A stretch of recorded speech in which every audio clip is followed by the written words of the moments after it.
everyone, and welcome to Travel Tales, a podcast from Afar Media. I'm your host, Senior Editor Aislinn Green, and for the past 6 years, I've had the pleasure of working with some of the most creative and interesting people in the world. Comedians, philosophers, novelists, they've all shared their stories with Afar's readers about getting out into the world and just reveling in it. And now, each week on Travel Tales, we'll hear from some of our favorite contributors about a trip that changed their life. In this episode, we'll meet Peter Bowler. Peter is a photographer and a frequent contributor to Afar. A couple of years ago, he and his wife Celia took a trip to Morocco. They wanted to see the real Morocco, so they decided to go by bike. Sounds super noble, right? And it was. It was also insanely hard. I mean, they biked through deserts and up mountain passes, and they spent so much time in the saddle, it was actually hard to see Morocco. They weren't quite sure what to do. And then they met a fellow cyclist named Helmut, who ironically biked without a helmet. And suddenly their path became a little more clear.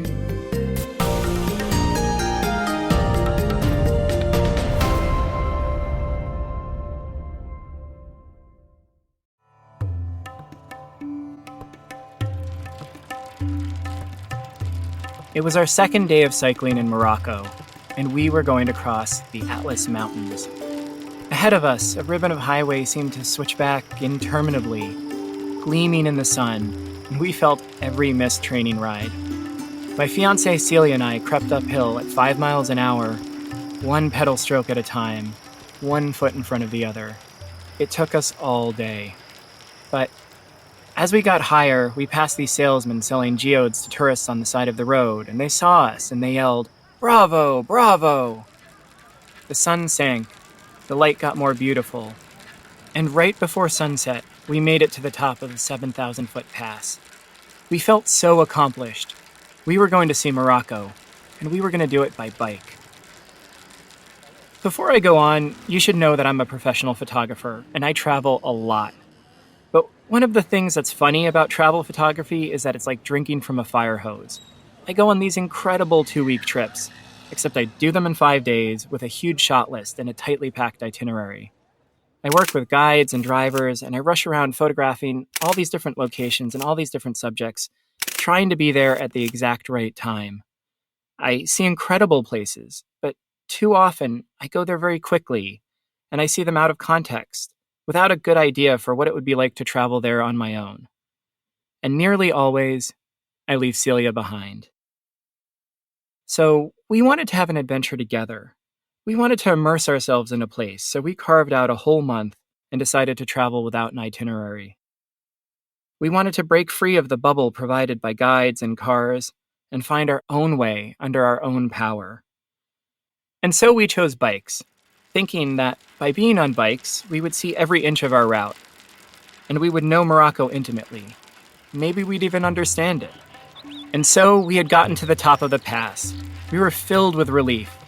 But there was very little time to celebrate because the sun was setting and we still had 20 kilometers to go before the next town. We cast off down an epic descent on a red clay dirt road as the light turned from gold to orange to purple to blue. It was dark by the time we got to that town, and we found our way to a guest house by headlamp. The next day of cycling brought us through a beautiful winding valley and finally to the Kasbah of Ait Ben Haddou, a gorgeous 400-year-old earthen castle that's famous as a film location, with a tourist town sprung up around it. We wanted to see the Kasbah, but by the time we arrived, the sun was again hanging low in the sky. And this brought us to one of the inobvious challenges of bike trekking. The business of being a tourist is directly at odds with cycling. If you want to cover any distance, you need to spend your time on the bike. But if you're spending all your time on the bike, you have no time to see all of the things. As we sat in the center of town, too exhausted to make a decision about whether to press on, we decided that maybe we needed a rest day anyway. As we made our way to the tent campground in town, we found it already occupied by an Austrian cyclist named Helmut, who was spending the day relaxing in his hammock. We soon learned that Helmut had spent the better part of the last 15 years cycling all over the world. He was this finely tuned creature of the road, crossing continents with neither helmet nor sunscreen.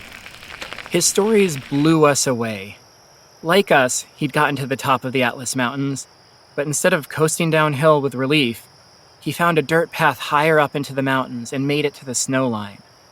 And he had just come from the Sahara, but instead of parking his bike and hiring a Land Cruiser to take him out there, he had actually pulled his bike through the sand for 5 days, finding drinking water in wells along the way, and camping under the stars amid the giant dunes.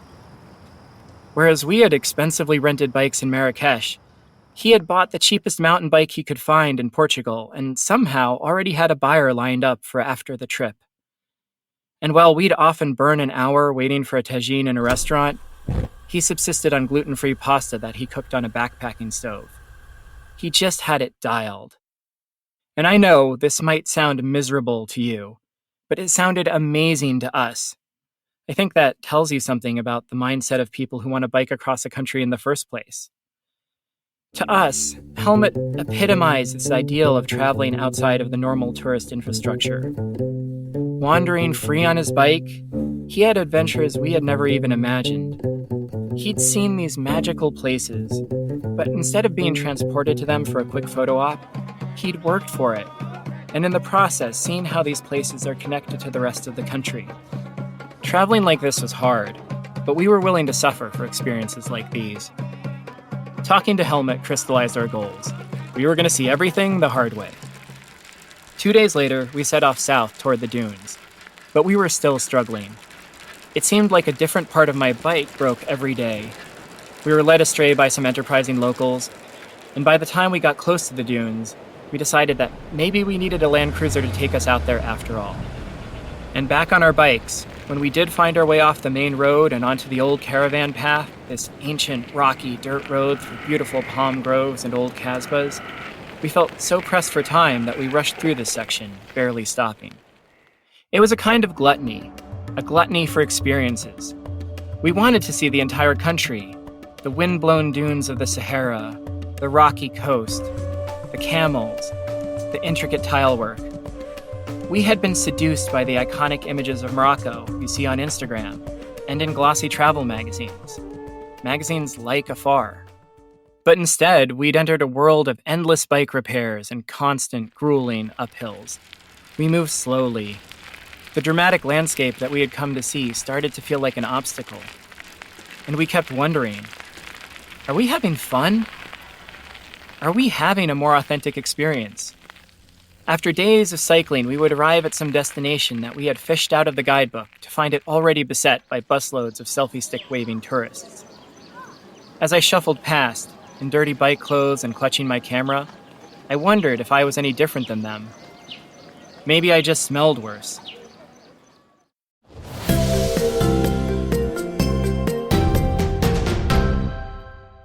Adobe Acrobat Studio, so brand new. Show me all the things PDFs can do. Do your work with ease and speed. PDF Spaces is all you need. Do hours of research in an instant with key insights from an AI assistant. Pick a template with a click. Now your prezzo looks super slick. Close that deal? Yeah, you won. Do that, doing that, did that, done. Now you can do that with Acrobat. Now you can do that with the all-new Acrobat. It's time to do your best work with the all-new Adobe Acrobat Studio.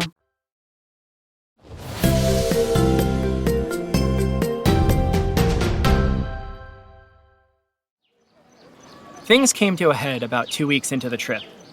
We had decided we weren't moving fast enough to see everything we wanted, so we'd taken an overnight bus out of the desert to the western part of the country. We had our sights set on Tafraout, a mountain village famous for its photogenic blue-painted rocks. The bus disgorged us at 4 a.m. in the center of an unfamiliar town, 90 miles from Tafraout, and with nothing else to do, we started biking in the dark. Soon, Celia started to feel queasy, and before long, she was alternating ibuprofen with trips into the bushes.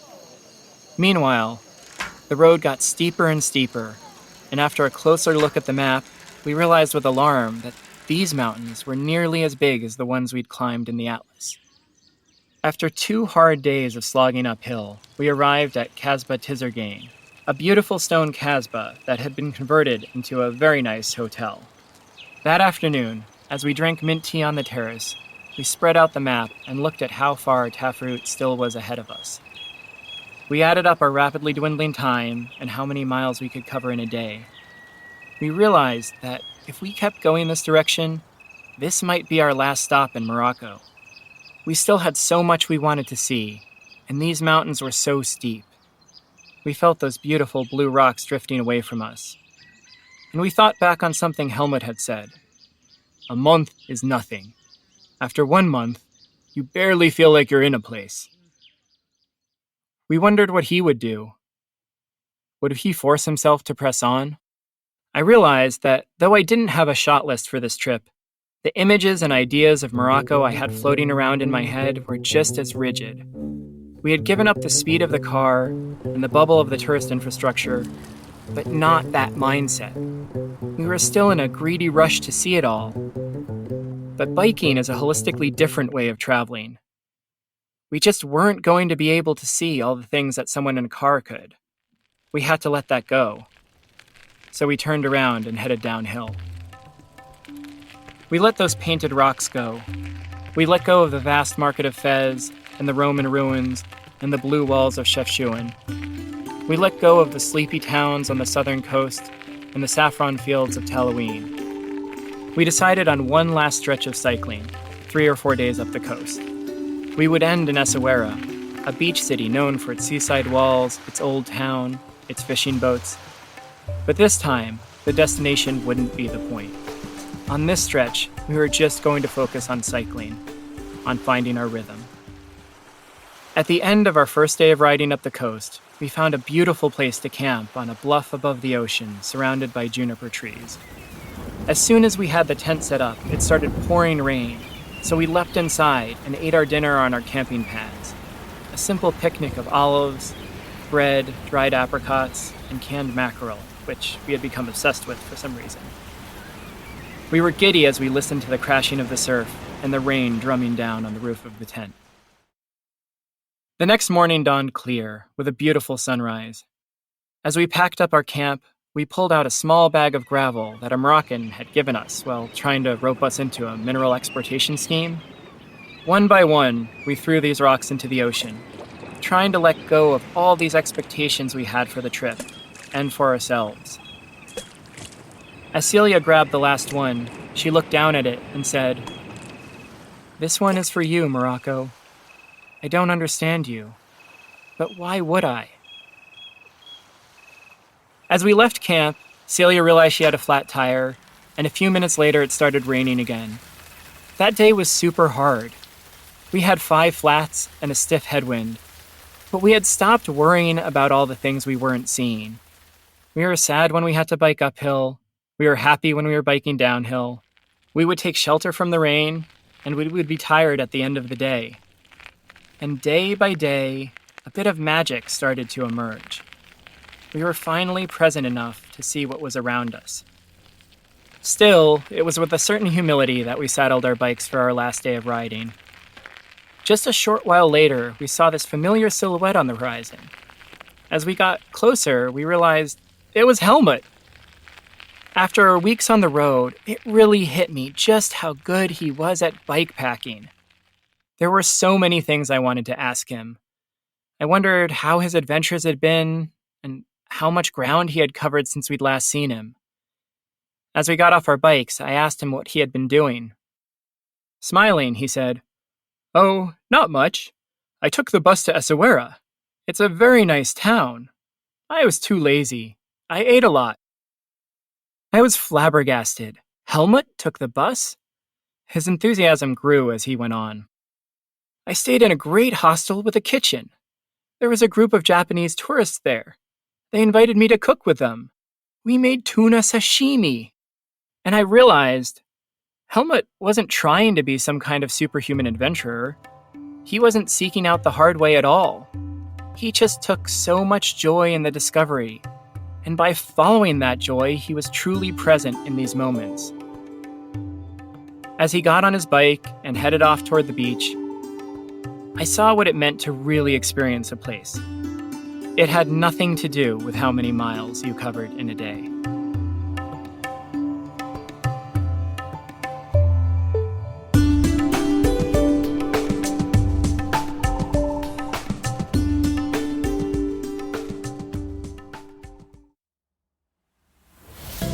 That was Peter Bowler. Since Morocco, he and Celia have gotten married and started a new journey as parents. Their son Forrest is now 9 months old. You can check out Peter's photos on his website, peterbowler.com, and on Instagram @peterbowler, where yes, there are adorable baby pics. And you'll find links to both in our show notes. Peter says he's been cycling a lot during shelter in place. Those trips are much shorter now that he's taking care of a baby.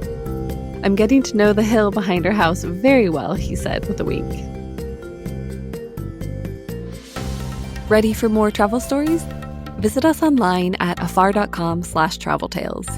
And be sure to follow us on Instagram and Twitter. We're @afarmedia. If you enjoyed today's adventure, we hope you'll come back next week for more great stories. Subscribing makes this easy. You can find us on Apple Podcasts, Spotify, or your favorite podcast platform. And please be sure to rate and review us. It helps other travelers find the show. This has been Travel Tales, a production of Afar Media and Boom Integrated. Our podcast was produced by Aislinn Green, Adrian Glover, and Robin Lai. Post-production was by John Marshall Media staff Jen Grossman and Clint Rhodes. Music composition by Alan Koresha. And a special thanks to Laura Redmond, Sarah Storm, and Irene Wang. I'm Aislinn Green, your zoomed-out, under-traveled host. I can't wait to hit the road again. Until we all freely can, remember that travel begins the moment we walk out our front door.